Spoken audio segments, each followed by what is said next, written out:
sorry for the lack of go lives, but I had my popo smash me in the face um, on the weekend, so I had a really fat lip.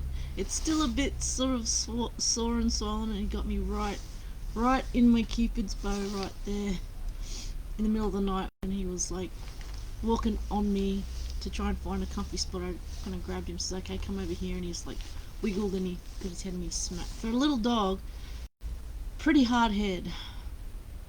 But anyway, I came across a few interesting posts and comments in that was regarding to a few people. Was that a lot of people, even though they've got some jabs for the COVID, like J&J or Moderna or something, there's a few of them considering getting like sort of booster shots. Um, I don't know how I feel about that, other than okay, maybe getting a little bit too cautious here, a bit too paranoid, but it's your choice. As far as I know, it's I don't know if they're all the different types of companies making the jabs have it from the different types of variants, but they're all derivatives of the same base that originated, and yeah, they mutate, but the mutation rate to classify as something different is a pretty small mutation rate. Um, the other thing I actually thought of was, okay, you can afford to go to these places and keep getting as many jabs as you want. What about the people that are having difficulties getting access to vaccines because of the lack of vaccines? And you guys are, some of them I've seen have had like 2 or 3 different variants, different types of jabs, um, or more, I don't know. And I'm like, uh, someone could actually really need that jab. And yeah, I feel a bit sad for them because don't have access. I mean, if a lot of people say, "Oh, but it's just the one person," but then that one person turns into many people, and it's like, when you're like compounding interest, you get people that go, "Oh, I'll do this, I'll do this. Oh, good idea, I'll do that," and then keep wanting to do that. I think the only real winners here would be the pharmaceutical companies, the people providing it. After all, regardless, they get money, and if it's harder for people to get, they can charge more money for it. They might say, "Oh, but there's a basic cost, and it's not above that." I go, "Well, that's what people say, but there's always going to be people who want to take advantage of others." Which is really sad, particularly when it comes to people's health and medicine and stuff like that. I would say, yeah, it's up to you guys if you want to get many different types of jabs, but have you also considered that you're taking the jab away from others who might need it? That's the only thing I would ask then. Other than that, to jab or not to jab, up to you. There's some people who have have a natural immunity to it, or have gotten natural immunity to it.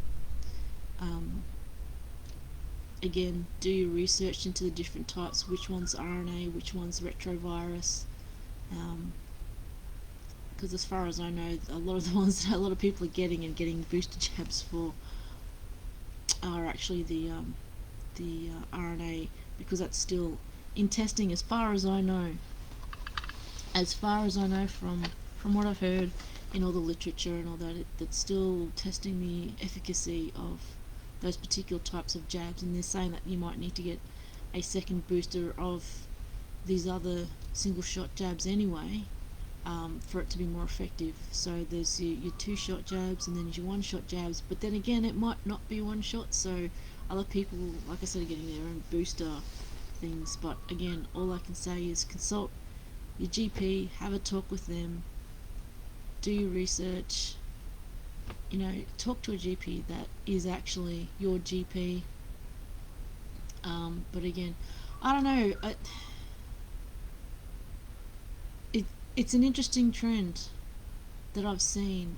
I have heard of people talk about getting a second, or talks about second booster shots for the one shot jabs, but people taking it upon themselves to get other, because there's the other thing I think of, like different jabs, different effects on the body, mixing them up in the body when you don't know the effects. Uh, you don't. You're kind of taking a gamble here as well.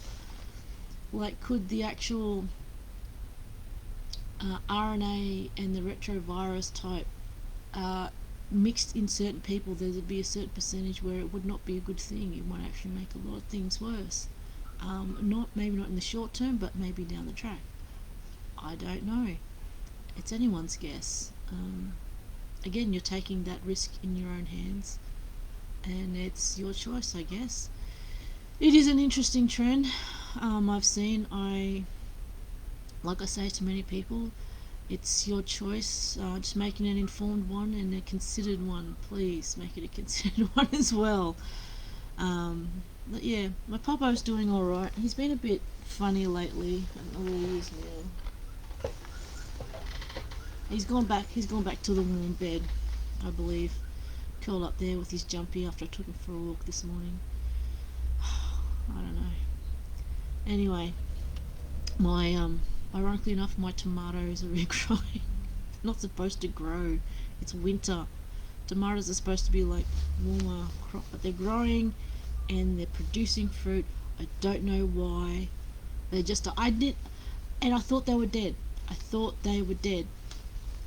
Didn't water them. Didn't look after them. The next thing I know, poof, they grew. That's nature for you. Very much a mind of its own. Anyway, it's an interesting thing, and I'm not stopping people, but I am asking questions about this ongoing trend to grab as many different kinds of jabs as possible. Maybe it's kind of like Pokemon that you can collect them all. I don't know, because as we know with the flu jab, every year there's always different variants, and every year they create new ones from the last ones.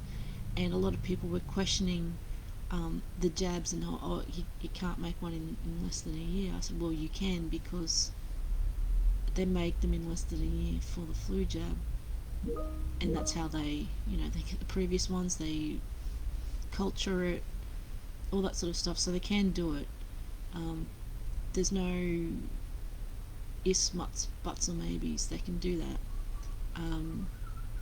Anyway, just give a bit of thought to that, whether you are or aren't having the jab, and if you are, if you're going to do some cross company boosters.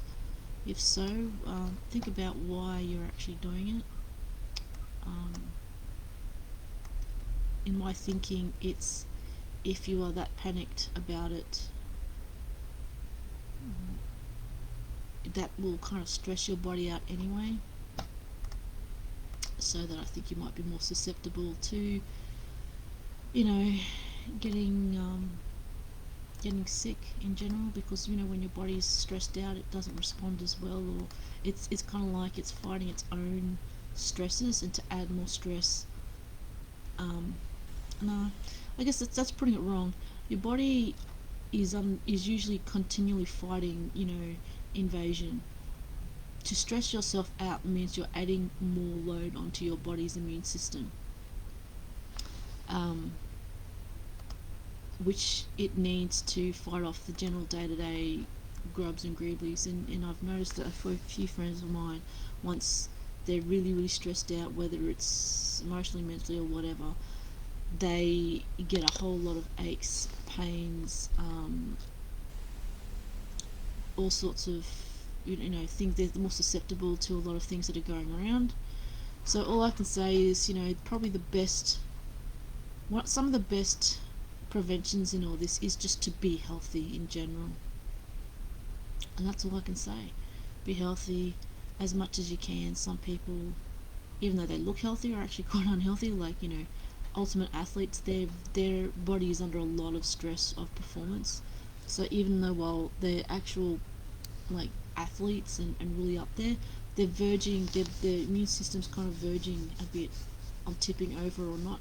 Because if you notice that when they get sick, they get really, really sick sometimes. They get laid up for weeks. Anyway, that's enough of me ranting. I will catch you guys later, hump day, and I've got to get on with stuff, and hopefully this will be gone by tomorrow. It's already been quite a few days. I had a really, really big fat lip. It's like I got injected. Anyway, catch you guys later. Bye.